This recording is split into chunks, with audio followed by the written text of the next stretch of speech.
매일 아침 하나님과 함께 누리는 하늘의 양식, 오늘 만나. 여로보암 왕 18째 해에 아비야가 유다의 왕이 되고 예루살렘에서 3년 동안 다스리니라. 그의 어머니의 이름은 미가야요 기브아 사람 우리엘의 딸이더라.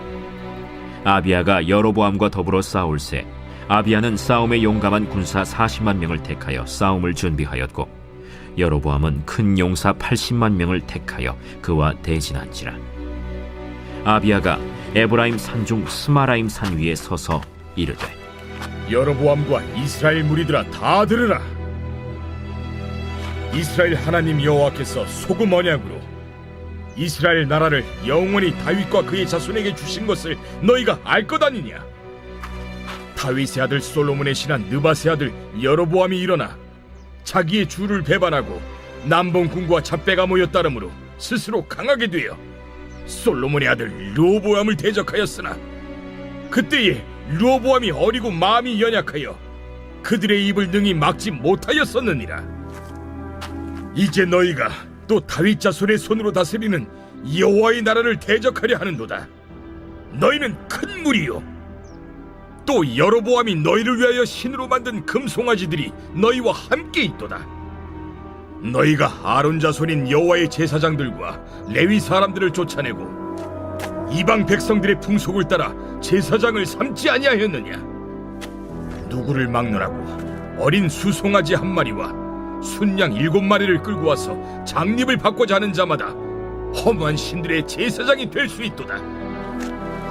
우리에게는 여호와께서 우리 하나님이 되시니 우리가 그를 배반하지 아니하였고 여호와를 섬기는 제사장들이 있으니 아론의 자손이요 또 레위 사람들이 수종들어 매일 아침 저녁으로 여호와 앞에 번제를 드리며 분향하며 또 깨끗한 상에 진설병을 놓고 또 금 등잔대가 있어 그 등에 저녁마다 불을 켜나니 우리는 우리 하나님의 여호와의 계명을 지키나 너희는 그를 배반하였느니라.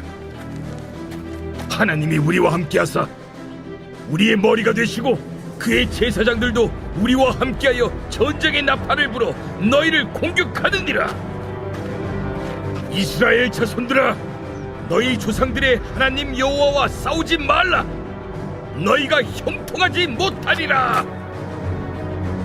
여로보암이 유다의 뒤를 둘러 복병하였으므로 그 앞에는 이스라엘 사람들이 있고 그 뒤에는 복병이 있는지라.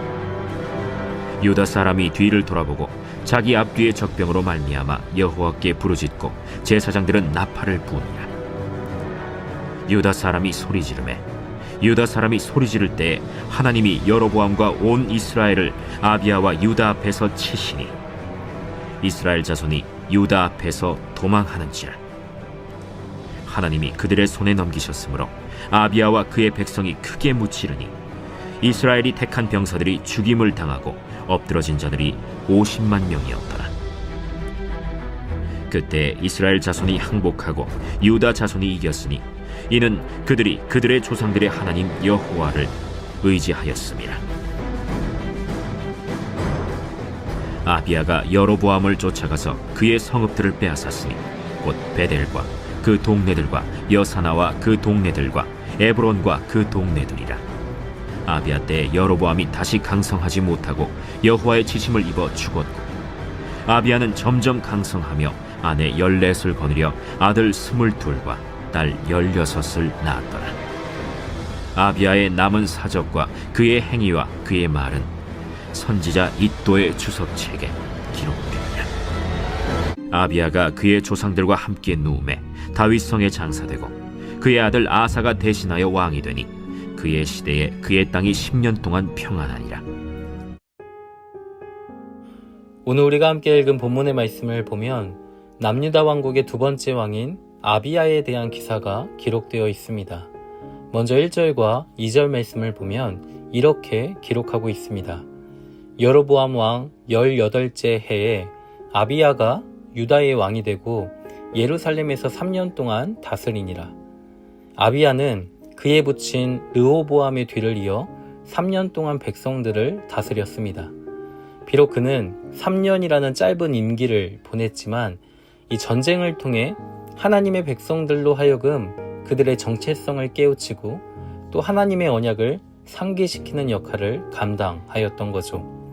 2절과 3절 말씀을 보니까 남유다의 아비야 왕과 이 북이스라엘의 여로보암 왕 사이에 전쟁이 벌어졌습니다.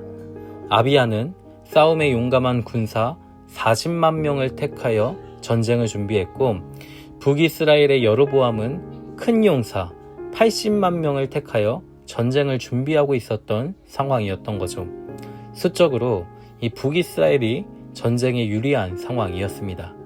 이뿐 아니라 13절 말씀을 보니까 북이스라엘은 복병을 매복시켜 이 남유다의 군사를 앞뒤로 위협하고 있었던 상황인 거죠.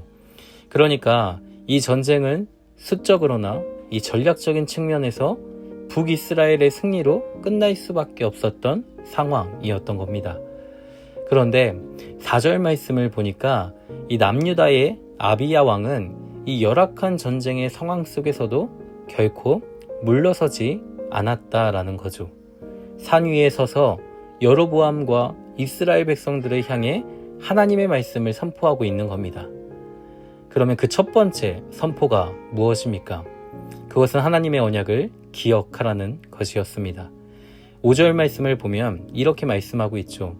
이스라엘 하나님 여호와께서 소금 언약으로 이스라엘 나라를 영원히 다윗과 그의 자손에게 주신 것을 너희가 알 것이 아니냐. 여기서 소금 언약이라는 말은 영원히 변치 않는 약속이라는 뜻입니다. 그러면 그 소금 언약의 내용은 무엇이었습니까? 이스라엘 나라를 영원히 다윗과 그의 자손에게 주시겠다라는 약속이었던 거죠. 다시 말해 하나님은 다윗의 왕국을 번성케 하시고 다윗의 자손으로 메시아 예수 그리스도를 보내주실 것을 약속하셨던 겁니다. 이 약속은 변하지 않을 하나님의 언약으로서 반드시 이 역사 속에 성취될 언약이었던 거죠. 그런데 사랑하는 성도 여러분, 이 약속을 지금 누가 방해하고 있는 겁니까? 6절 말씀을 보니까 다윗의 아들 솔로몬의 신하 느밧의 아들 여로보암이 일어나 자기의 주 곧 솔로몬을 배반하고 7절에 자기를 따르는 자들과 함께 솔로몬의 아들 르호보암을 대적하였다라고 말씀하고 있죠. 그런데 이와 같은 이 여로보암의 행위를 하나님은 어떻게 평가하고 있습니까? 8절 말씀을 보면 여호와의 나라를 대적하는 행위라고 말씀하고 있는 겁니다. 특히 여로보암을 따랐던 자들을 가리켜 성경은 무엇이라고 말씀하고 있냐면 7절에 남봉꾼과 잡배라고 말씀하고 있는 거죠. 여기서 남봉꾼은 텅 빈 사람들이라는 뜻입니다. 또 잡배라는 표현은 흑암의 세력 또는 배교자, 벨리아의 아들들이란 뜻을 가지고 있습니다. 다시 말해 지금 80만 명의 군사를 이끌고 이 남유다와 전쟁을 하려는 이 여로보암과 또 그를 따르는 모든 자들의 행위는 예수 그리스도께서 통치하시는 그 하나님의 나라를 대적하는 행위였고 반드시 성취될 하나님의 언약을 방해하는 행위였음을 성경은 우리에게 가르쳐주고 있는 거죠. 한마디로 너희는 너희의 행실을 멈추고 소금 언약, 영원히 변치 않는 하나님의 약속을 기억하라고 말씀하고 있는 겁니다. 그러면 두 번째, 남유다의 그 아비야 왕이 이 전쟁의 상황 속에서 선포했던 두 번째 메시지는 무엇이었을까요? 그것은 여호와께 돌아오라는 것이었습니다. 아비야는 이 여로보암과 그의 추종자들이 지은 죄를 고발하기 시작합니다. 먼저 8절 말씀을 보면 그들은 하나님을 버리고 금송아지 우상을 만들어 그것을 자기들의 신으로 섬겼습니다. 이뿐 아니라 9절 말씀을 보면 그들은 아론의 자손인 하나님의 제사장들과 또 레위 사람들을 쫓아내고 뇌물을 바쳤던 자들에게 무엇을 주었습니까? 제사장의 직책을 주었던 거죠. 이것은 하나님의 통치를 거부하는 일이었고 또 하나님의 백성들이 하나님께 나아갈 수 있는 그 생명의 길을 차단하는 행위였던 겁니다. 그들의 제사는 모두 무너져 있었고 여호와의 계명을 전혀 지키지 않는 상황이었던 거죠. 따라서 아비야는 그들을 향해 이렇게 외치고 있는 겁니다. 12절 말씀을 보면 하나님이 우리와 함께 하신다. 하나님이 우리의 머리가 되신다. 따라서 이스라엘 자손들아, 너희 조상들의 하나님과 싸우지 말라. 너희가 형통하지 못하리라. 한마디로 여호와께 돌아오라고 외치고 있는 겁니다. 사랑하는 성도 여러분, 오늘 이 아비야를 통해 선포되고 있는 이 두 가지 메시지는 당시 여로보암과 그의 추종자들에게만 국한된 말씀은 아닐 겁니다. 오늘을 살아가는 우리에게 동일하게 선포되고 또 동일하게 적용되는 메시지라는 거죠. 성도 여러분, 우리의 삶을 그 하나님의 말씀에 비추어 정직히 한번 살펴보십시오. 변치 않는 하나님의 언약의 말씀이 우리에게도 분명하게 주어졌고 그 하나님의 약속대로 그리스도께서 우리를 통치하고 계시며 그리스도 안에서 하나님의 나라를 소유한 자들로 이 땅을 살아가고 있지만 우리는 여전히 그리스도의 통치와 또 다스림을 거부한 채 이 세상의 영광을 취하고자 하나님과 겨루고 또 하나님과 싸우고 있지는 않습니까? 또 우리의 예배는 어떠합니까? 하나님이 주신 그 구원의 감격과 기쁨 속에 마땅히 하나님께 드려져야 할 그 영광을 하나님께 온전히 드리고 있습니까? 혹 이 땅에서의 그 형통한 삶을 위해 예배를 그 성공의 수단으로 삼고 있지는 않습니까? 그러나 하나님은 오늘 이 아비야의 입을 통해 우리에게 분명하게 말씀하고 있는 겁니다. 이스라엘 자손들아, 너희 조상들의 하나님 여호와와 싸우지 말라. 너희가 형통하지 못하리라. 사랑하는 성도 여러분, 오늘 우리에게 주신 이 하나님의 선명한 음성을 마음 깊이 간직했으면 좋겠습니다. 여호와 하나님을 의지하지 않고 하나님과 대적하였던 그 전쟁의 결과가 얼마나 참혹했는지 기억했으면 좋겠습니다. 16절과 17절 말씀, 이스라엘 자손이 유다 앞에서 도망하는지라 하나님이 그들의 손에 넘기셨으므로 아비야와 그의 백성이 크게 무찌르니 이스라엘이 택한 병사들이 죽임을 당하고 엎드러진 자들이 50만 명이었더라. 그러나 18절 말씀을 보면 하나님을 의지하는 자에게 하나님은 무엇을 주고 있습니까? 이김을 주고 계신다라는 사실이죠.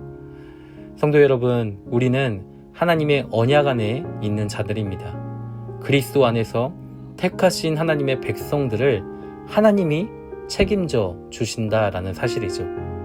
오늘 우리의 삶에 펼쳐지는 그 수많은 상황 속에서 내가 하나님의 언약 안에 있음을 기억하십시오. 또 내가 그리스도의 통치 아래에 있음을 기억하시기 바랍니다. 하나님과 싸우지 말고 하나님을 의지함으로 내 안에 무너졌던 삶의 예배가 다시금 회복이 되고 하나님께 마땅한 찬양과 영광을 올려드릴 수 있는 은혜가 있기를 주님의 이름으로 소망합니다.